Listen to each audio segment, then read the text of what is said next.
obviously not how you want to end, but just kind of thoughts on today and it being the end. Well, I think for the guys that have seen us so much this year, today is a culmination of kind of how it's gone. We just um, fell short,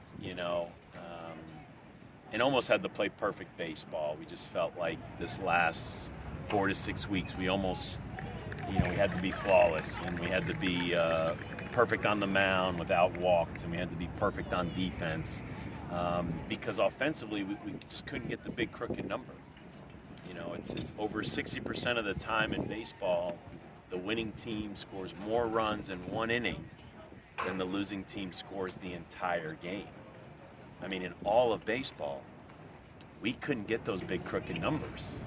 I mean, for us, a 2 or 3 run inning was about as big as we could get, and unfortunately, when we gave up a 2 or 3, that was a big crooked number against us because we weren't scoring those. I know one stat we had this year. Last year with the bases loaded, we hit over 400. This year with the bases loaded, we probably hit barely over 200.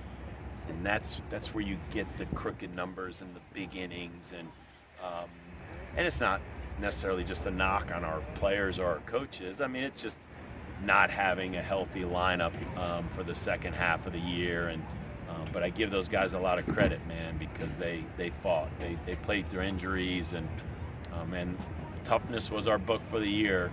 I didn't know it was going to be for the reasons it is, but our guys showed a lot of toughness. I appreciate that, and as we always say, man, we're preparing these kids for life, and they're ready for life. I will say that they're ready for the challenges that are going to come ahead.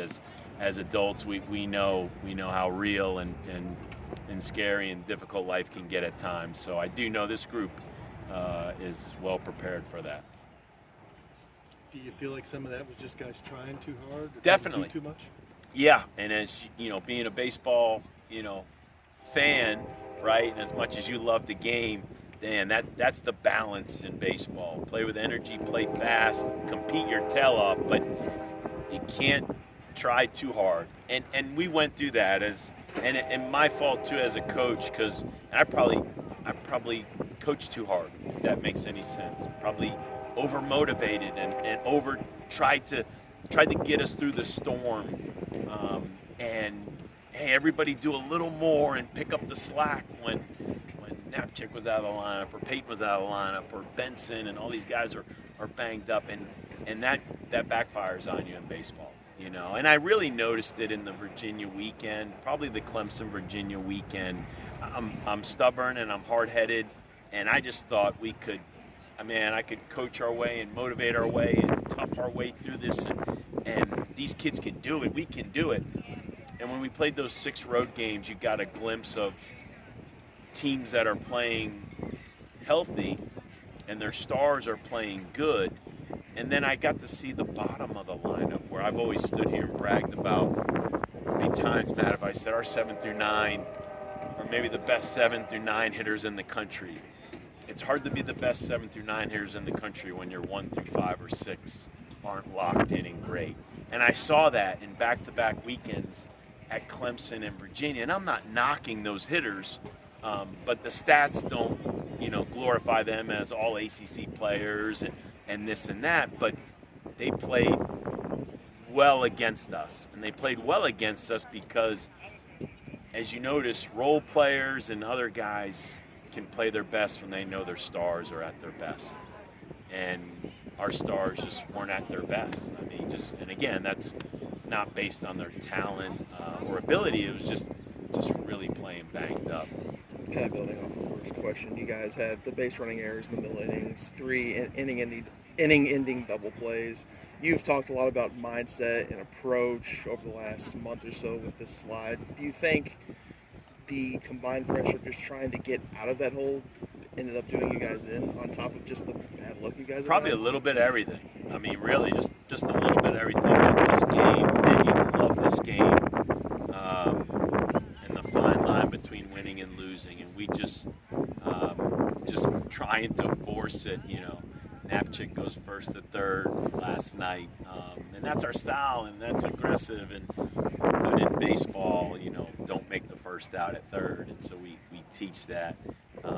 And Gavin's going to leave a little early because it's a 3-2 count, and he gets a little too aggressive and he slips, and then he gets picked off. And Beard's going to, get to third if this ball drops, but the ball's caught and he gets doubled off first. So it's trying too hard. It's hard to fault kids for trying too hard. But as we say, prepare them for life, many of them we prepare for professional baseball. So we use the term a lot, the phrase a lot, you got to be professional. So I hope the struggles and the challenges and all the things they went through this year can help them. Because when those that do cross the line in the pro ball, it's tough. And they're going to face some tough times. So if anything, you hope the struggles of this year will only help better prepare them for the next stage. Considering how well you guys started and how high you were ranked and the expectations, does that make this more difficult to accept or understand? Very much so, because I don't know if I've ever gone into a year not thinking, acting, talking like we're gonna compete to win a conference championship, play in the NCAAs, and compete to go to Omaha. I've often joked. I love my man, Coach Patino, but I've never used the phrase bridge season.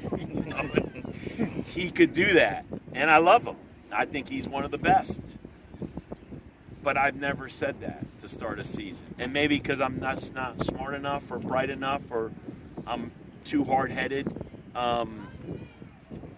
Because, I think that's the goal. And I'm okay if our fans expect that.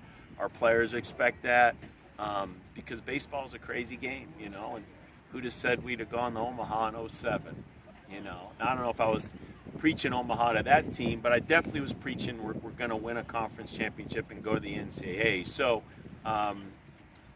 and because we played so good the first half of the year, it wasn't just talk or belief, it was action, it was product. We did it between the lines. And then as the injuries just started to pile up, we fell below the threshold to win, and we fell below it, and then just couldn't get out of that funk.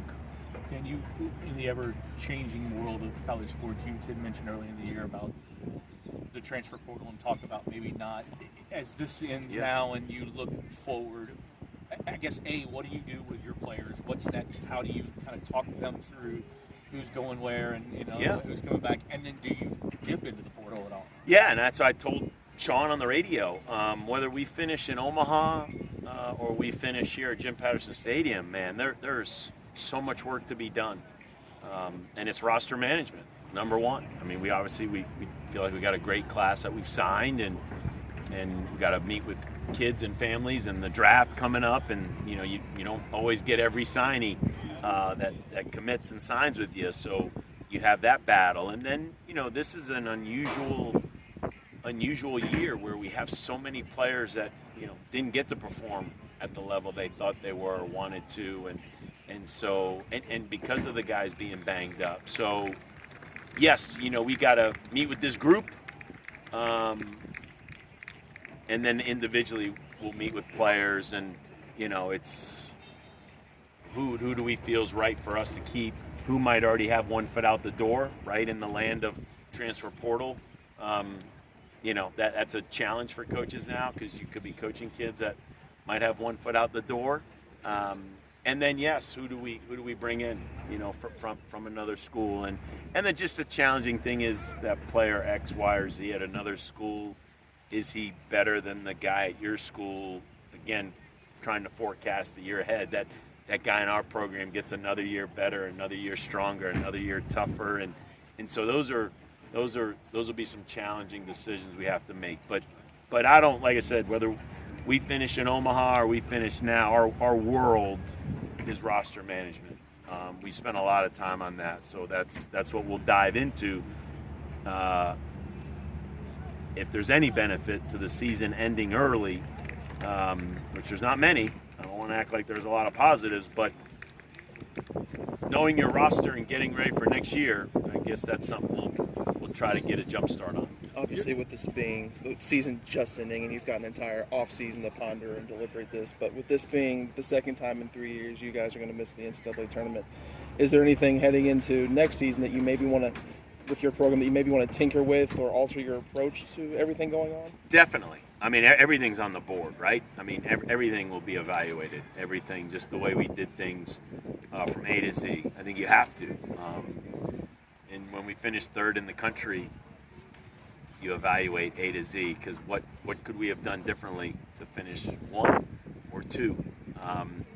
And for me, that's normal. I mean, and that starts with me. I always tell these guys, I apologize to them in the outfield. I wish I could have done a better job. I couldn't get it to come together. And like I said, I'm probably guilty of overcoaching or overmotivating or whatever. But it always starts with me. You got to self-evaluate and what decisions did I do right and where did I fall short. As I know, our coaching staff will do the same, and we'll spread it out amongst the players. So we're all responsible for this.